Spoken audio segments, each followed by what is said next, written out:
Good evening, friends. Meteorologist Delaney Willis here with an update on some storms rolling through the area right now. We do have a few thunderstorms in portions of the Roanoke Valley, as well as Southside and up into the Highland Zone.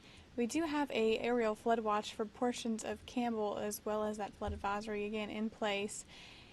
This is including portions of the Southside Zone, Lynchburg Zone, and further on into the Highland Zone. That flood watch again in effect until 2 a.m. tomorrow morning.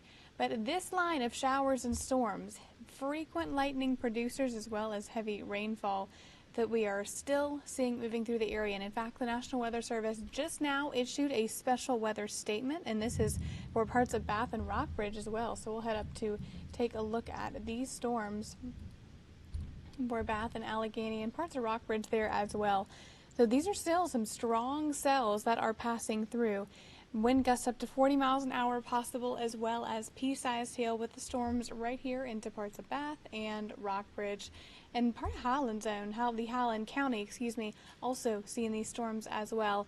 But these storms moving to the northeast at 20 miles an hour, which at least they're moving at 20 miles an hour. That's good news. Now, the previous special weather statement, this is in the special weather statement, I did want to clarify, this is issued when a storm doesn't meet severe limits, but it's still a strong storm, but it's not meeting that criteria the National Weather Service sets of the certain wind speed that it needs to be considered severe, or the hail, the diameter requirement for that, the hail size requirement, rather.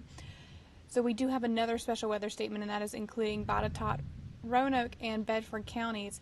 And I'm not sure if you can hear on this microphone, but the storms, the storm that we have above our heads here at the studio, you can hear the rumbling. And this is this cluster of showers and storms right now. Again, Roanoke, Botetourt, and Bedford County.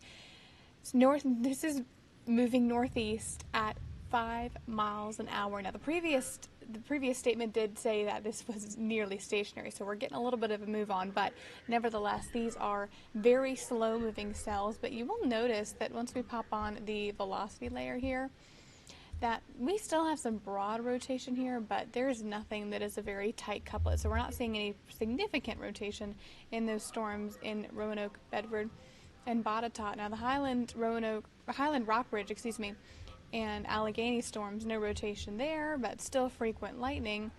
And the Halifax storms, these have moved south into the North Carolina zone, so we are not really seeing that more instead of the Southside zone. That is a story on the storms so far, but I did want to give you a peek into the outlooks for tomorrow. What we have for the SPC outlook today, of course, most of us are included in that marginal outlook for today, but once we head into the rainfall outlook for tomorrow, this is not severe weather, this is the excessive rainfall outlook. Our viewing area is somewhat split in half.